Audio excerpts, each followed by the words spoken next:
Alright, moving forward here. I've got my axles assembled. I have to take the front one apart and grease it because I forgot. On the Dominic Whittimer designed Tiny 4x4 skid, flat skid, you're going to need to have a short hex head wrench to get in here to mount these inside ones. So I've got this one with a long bend on it. I cut a few millimeters off of it, so I used a Dremel rotary cutoff wheel to do that. So you gotta have room to get them in there. I'm gonna start, it's not easy. Don already told me this is not easy. I'm gonna start by going through the hole on this one. The other side is gonna be a pain. So, and it might take me a while to get this done off camera.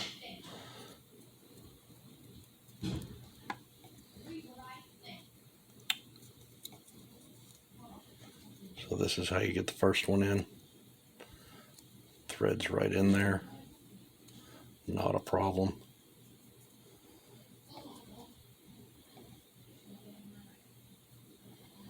Don't want to over tighten it. That's going to be too much if I go any further.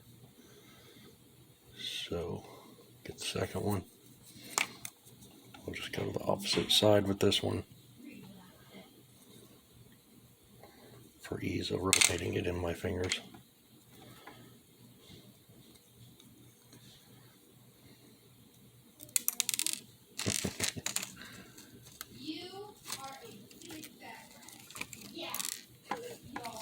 My daughters.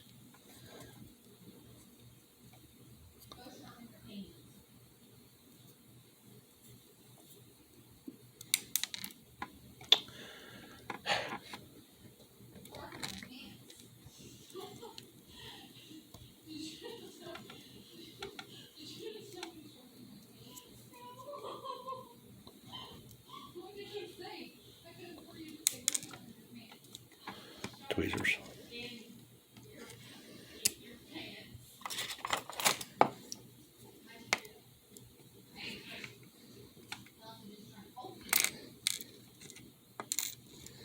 Fiddly fingers.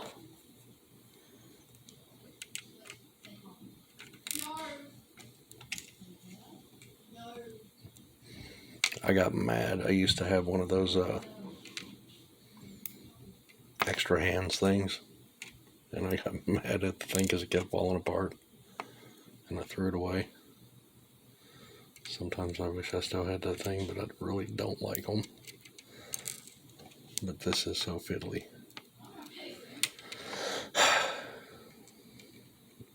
I'm working around my camera, so my phone, it's a little awkward.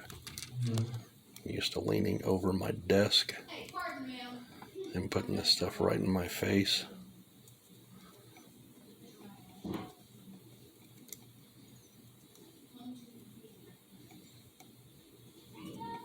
Alright, so that's two of them in.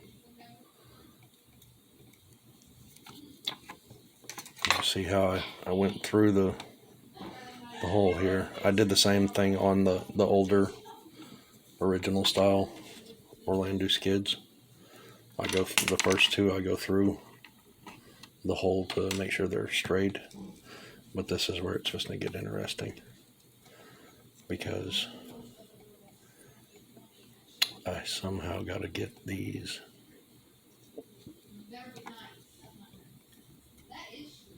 in there. Make sure that's all the way on there. Alright, I'm leaned down over it. Sorry if I'm loud. Sorry if you can hear me breathing or anything. This is not going to be easy.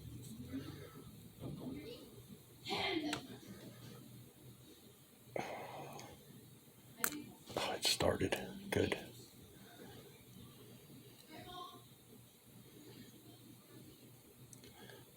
Alright, now I'm going to try and use an older Allen hex head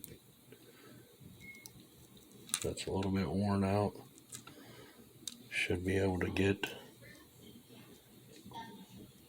it might mess up the end a little bit, but should be able to get it in there. Yeah, that was the ticket. That was the ticket right there. Now I'm going to straighten it up, push on it just a slight bit, and go back to this shortened one.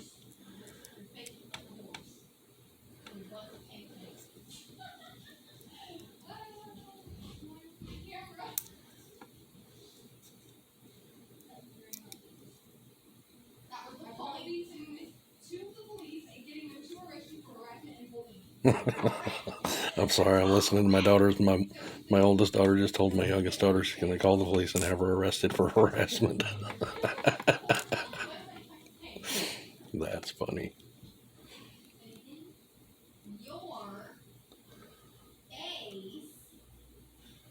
Kids are funny. They share a bedroom. They're going to call the police on each other.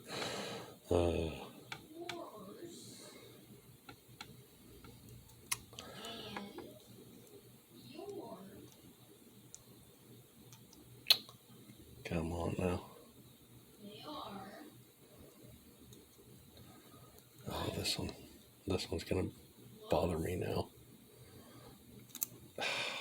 So close. I can feel it catch. Like it's gonna start threading. And then it slips.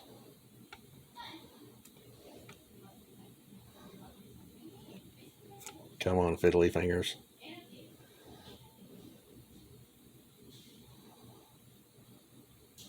I can just get that to catch one thread. So close.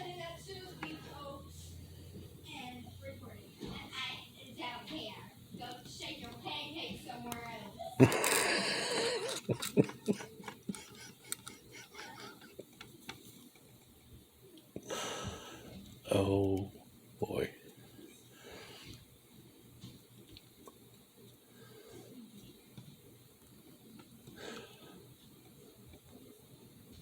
Okay, so that works better. That works better to start it. Just use the same method for the other ones that I always use. It's going to be fine. It's going to work just fine.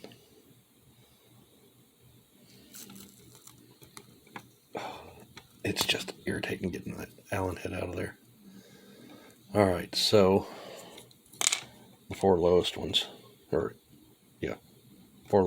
in. So I'm going to try to get these the same way. Let's see how quick I can get this done. Now that I've figured out it's just going to go better with the long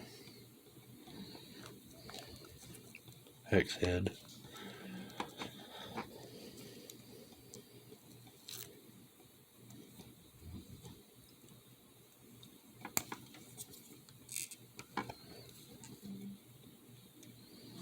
I don't normally do assembling videos, so a little awkward working around my phone here. I appreciate everybody bearing with me on this and watching this experience.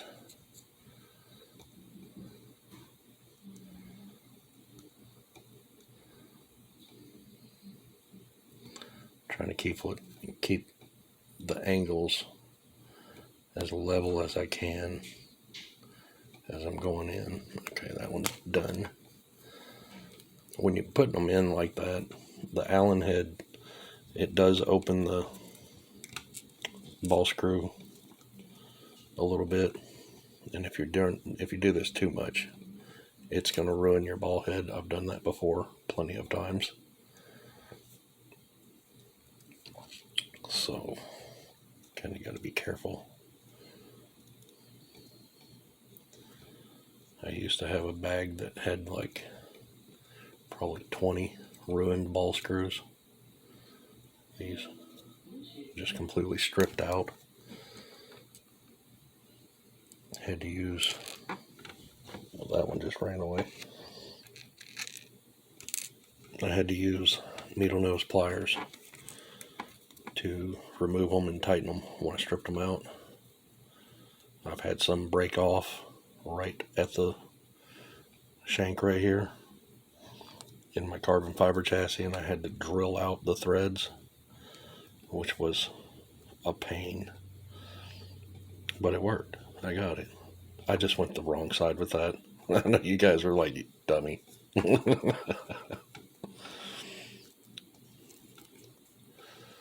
Oh boy. Alright, so I'm not going to try and bend the skid to get them to line up. They seem to be kind of going where they need to go. They're not crooked. They're just kind of, they're going right in there. Almost like they're meant to be there.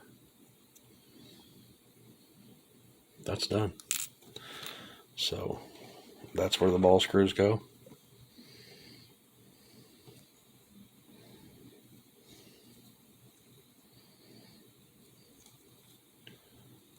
And on to the next step.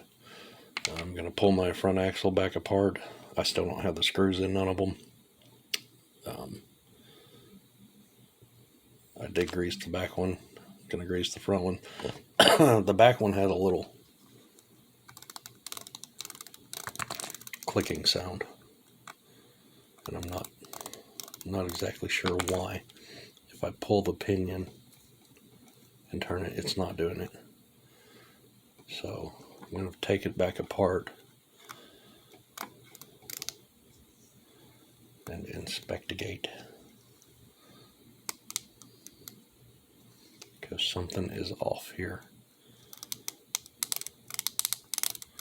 I've had this happen before on my PO1 axles, the stock PO1 axles, which actually I was thinking about that the other night. That might be the reason why my truck's not rolling when I hook the battery straight up to the motor. So, next step is links and shocks, or motor. I don't know. I'm just going to keep going with it. The motor that I'm going with is the NS 0500. And there's a wire broke off in the bag. It's never been opened. So I'm going to solder that, fix that issue, and that will be the motor that I'm going with.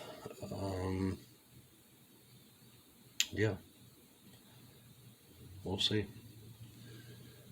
I'm going to do this little by little. Sorry for all the multiple videos. I don't like doing video editing much. I prefer to talk and explain things and show what I'm doing. I've never done assembling videos or things like I just did here. So, in the cage, I'll go ahead and talk about that before I end the video. The cage went together fine. After I drilled out these holes a little bit for the shank bolts, shoulder bolts, whatever you want to call them, shoulder screws, which are these two right here. All the rest of these went together like they were greased, literally. They just went right in there, and I mean it's level. There's a little twist to it. I think it's kind of setting itself as the screws kind of, I guess, set into the plastic. It's a little bit wider than the Gammy RC Baby Fat Girl chassis, the 90mm one. I think the Gammy 100mm is about the same width as this, just a significant difference in the length. This is 71mm long, so it's really short. And if Gammy releases a 50mm, like he said on Facebook, where the hell are we going to get electronics? That would be insane. I can't imagine, especially with these tires and wheels and stuff, the bigger ones. 50mm Gammy RC Baby Fat Girl with Orlando axles and big Orlando tires and wheels. That would be something interesting. Don't even get me started about the electronics. That's been a almost 2 year battle, I think. I don't even remember how long it's been since I bought it. Anyway, done for now. On to the next step. I didn't put my ball screws in my axles. Like I said, I got a problem with the rear one. I've got to work that out and see what's going on there. And that sucks because I already greased the gears in the rear axle. So I'm going to pull that apart, tinker with that for a little bit, and see if I can figure out that clicking sound. I don't have any shim sets. I do have some little washers somewhere, so I might be able to find, well, here's one. I might have to shim it with a washer or something. I'm not really sure what's going on with it. So hopefully it's not a shim issue. But I didn't lose anything so far, other than, which it's not lost, it's here somewhere, that infamous little metal pin that goes through the brass gear, through the metal axle, the one that just kind of drops out and then you find it a mile away. Yeah, it's somewhere. I don't know where it rolled off to. They never fails. They just go wherever they want. It could be in my floor, could be up under something on my desk. I haven't seen it. I keep looking for it, but yeah, wonderful little pinned gear. So that's where I'm at right now. Thanks for watching. Give it a thumbs up, share it, comment. Let's get this going. Appreciate it.